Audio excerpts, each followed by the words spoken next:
Get out of the way. Your filthy clothes are ruining our imported marble floor.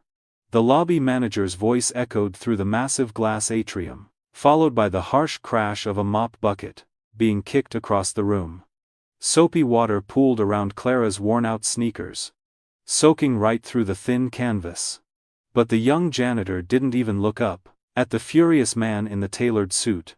Her eyes were locked entirely on a tiny, shivering figure, huddled over by the base of a massive marble pillar. Kindness in the middle of a storm is always a priceless gift of the soul. If you believe that God always protects good fathers and forgiving hearts, leave the statement. I believe in a father's love and justice. Down in the comments right now. And don't forget to subscribe, so we can warm millions of hearts together, every day. Now, back to Clara. The little girl couldn't have been more than 5 years old. She was curled into a tight ball, her pale lips trembling violently from a high fever. The winter storm outside was howling, beating against the floor-to-ceiling windows, making the grand lobby feel like an icebox. Clara completely ignored the manager, who was still screaming about the cost of the floor polishing. She dropped her mop, walked straight over to the child, and knelt down on the freezing stone. Without a single moment of hesitation, she unzipped her faded, oversized wool coat. It was the only thing she owned that actually kept the biting chill away, but she took it off anyway. She gently draped the heavy fabric over the little girl's frail shoulders. She tucked the edges in carefully, to block out the harsh drafts sweeping through the automatic doors. Right next to the girl stood her father, Andrew. He looked like an absolute mess, completely out of place in this palace of glass and steel. He was wearing a stained, baggy mechanic's jumpsuit. His hair was completely disheveled. He had dark, heavy bags under his bloodshot eyes, looking like a man who was about to collapse. Nobody in that lobby knew the actual truth about him. They didn't know that Andrew was a devoted single dad, who had just stayed awake for 48 hours straight. He had been locked in a freezing server room, fighting off a massive, coordinated cyber attack to save the core payment systems of Aurelius Pay. He had literally just saved the financial data and life savings of millions of people worldwide. But his emergency babysitter had cancelled at the absolute worst minute.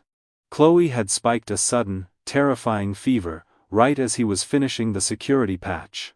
Out of sheer desperation, he had thrown on his old work clothes from the trunk of his car. He grabbed his daughter and rushed down to the lobby to get her some water, before carrying her to the urgent care clinic down the block. To the wealthy executives striding past them, in their $1,000 Italian leather shoes, Andrew and Chloe were just a disgusting eyesore. People actually pulled their expensive cashmere coats tighter around themselves as they walked by. They threw looks of pure, unfiltered disgust at the tired father and the poor janitor. They judged him entirely on his dirty boots and his exhausted, unshaven face. The manager, a man named Sterling, wasn't done yet. His face turned a dangerous shade of beet red when he realized the lowly cleaner was flat out ignoring his authority. He stormed over, his hard shoes clicking aggressively against the stone. He pointed a manicured finger right at Clara's face.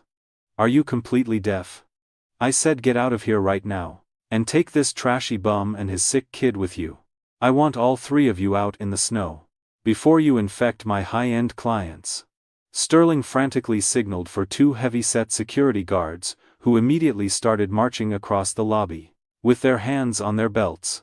This was it. This was the exact moment Clara could have just apologized, picked up her bucket, and saved her job. She desperately needed this meager paycheck to keep her own apartment's heat on this month. She was already 2 months behind on rent, and losing this job meant eviction. But she didn't back down. Instead, Clara stood up and placed her own body right between the aggressive manager and the exhausted father. You can fire me if you want, but I am not letting you throw a sick child out into a freezing blizzard.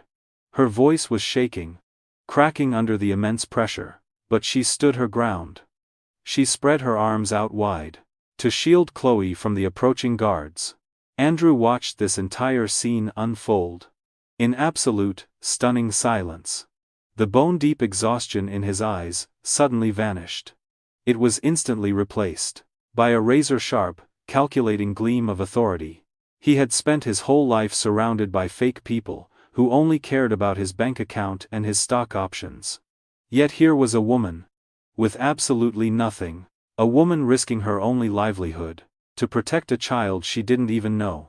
Those who plant seeds of love even in the hardest times will always be rewarded. Comment. I believe in a father's love and justice. If you stand with Clara. Andrew reached out and gently placed his large, calloused hand on Clara's trembling shoulder. He gave her a reassuring nod, silently telling her that she had done enough. Then, he stepped past her, standing face to face with Sterling. The air in the lobby seemed to freeze, as the mechanic stared down the suited manager. Sterling actually laughed. It was a short, ugly, condescending sound that echoed loudly through the tense silence of the lobby. He looked Andrew up and down, taking in the grease stains and the frayed collar of his jacket. Are you trying to intimidate me? Sterling sneered, stepping closer so he was right in Andrew's face. You have exactly 3 seconds to back away, before I have these guards throw you face first into the concrete outside. My lawyers will have you locked up so fast your head will spin. Andrew didn't blink. He didn't raise his hands. And he didn't raise his voice. I don't need lawyers to deal with a man like you.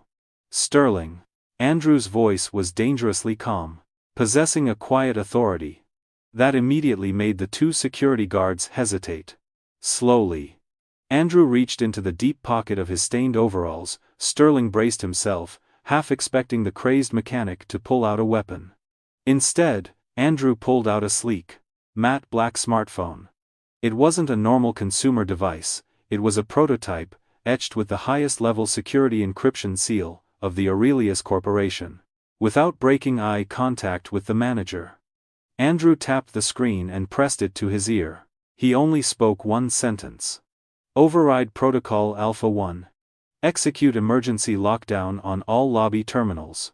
Sterling frowned, his arrogant smile faltering just a fraction of an inch.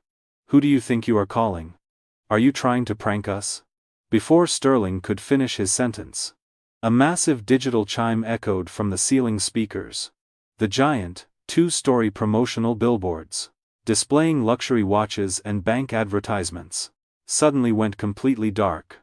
The sudden shift in lighting made the entire crowd of wealthy onlookers gasp and stop in their tracks. For 3 agonizing seconds, the screens remained pitch black. Then, a brilliant, glowing gold logo appeared on every single monitor in the building. It was the crest of Aurelius Pay. Beneath the logo, massive white letters scrolled across the screens. Welcome to headquarters. Chairman Andrew Foster. The digital voice of the building's AI assistant chimed in, echoing off the marble floors. Security override confirmed. Welcome back, Mr. Foster. The color completely drained from Sterling's face in an instant. His jaw actually dropped, his eyes darting frantically from the massive screens back to the tired, dirty man standing in front of him. His knees physically buckled, and he had to grab the edge of the reception desk just to keep himself from collapsing onto the floor. The 2 security guards immediately stepped back, their faces pale with pure terror, as they realized they had just been ordered to assault their ultimate boss. The wealthy clients who had been whispering insults just moments ago were now completely silent, staring in absolute shock. The mechanic they had all looked at with pure disgust was the billionaire tech genius who owned the very ground they were standing on. Sincerity and quiet power will always break the back of arrogance. The prayers of a desperate father and a kind heart have finally been answered. If you are smiling at this incredible turn of events, write, I believe in a father's love and justice, in the comments right now, to celebrate this moment. Andrew slipped the secure phone back into his pocket, and took one slow, deliberate step toward Sterling. Mr. Foster. I had no idea. Sterling stammered, his voice cracking into a high-pitched whine.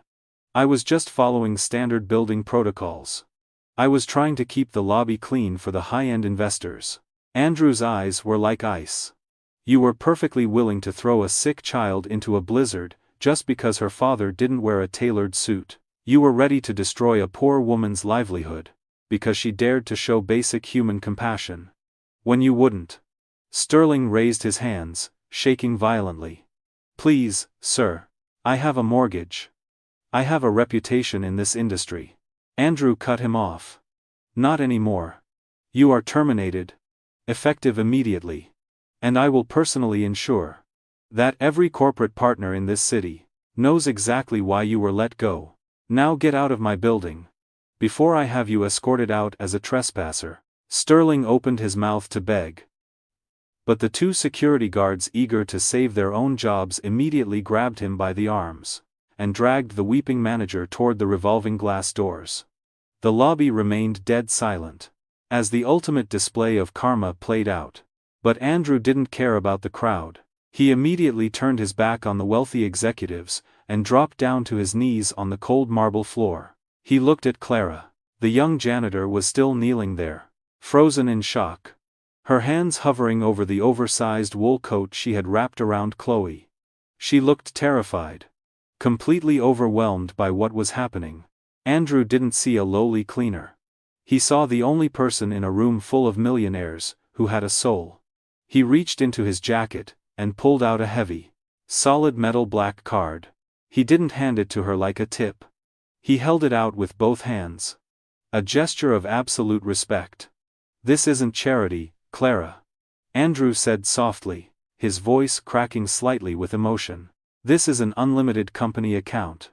It will cover your rent, your debts, and anything else you need. But more importantly, I need people like you on my executive board. I need people who actually know the value of a human life. Clara's eyes filled with tears as she looked at the card, shaking her head slowly. I just didn't want her to be cold. At that exact moment, little Chloe stirred. Her fever had broken slightly, and she opened her heavy eyelids. She looked up at Clara's tear-streaked face and smiled, reaching out a tiny, warm hand to grip Clara's fingers. Thank you for the warm coat, Chloe whispered, her voice incredibly sweet and innocent.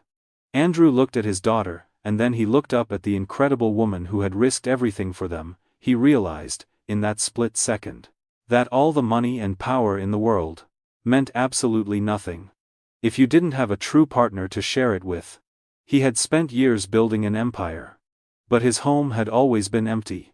Right here, on a wet marble floor, he had found exactly what he had been searching for. Andrew took a deep breath, and instead of standing up, he adjusted his posture, remaining on one knee. He gently took Clara's rough, calloused hand in his. Clara gasped, her eyes widening, as the billionaire looked up at her with complete vulnerability. I know we just met, Andrew said, his voice echoing softly in the grand space. But I also know that a person's true character is revealed in the darkest storms. You protected my whole world today. I have everything money can buy. But I would trade it all, just to have a heart like yours by my side. The entire lobby let out a collective gasp. Clara, will you let me take care of you? The way you tried to take care of us? Will you marry me? Clara covered her mouth with her free hand, a sob of pure, overwhelming joy escaping her lips. She looked at Chloe, who was nodding happily, and then back to the man who had just changed her entire universe. Yes, Clara whispered, tears spilling down her cheeks. Yes. Of course I will. True love doesn't care about expensive suits, imported marble, or bank accounts. It only requires two hearts beating with the same honest rhythm. God never abandons those who strive to protect their children, and He always rewards the pure of heart. Let this story be your daily reminder that miracles are real. Leave the statement, I believe in a Father's love and justice down below, as a promise to yourself to always choose kindness. And please, hit that subscribe button to join our family. And let's keep finding the magic in this world together.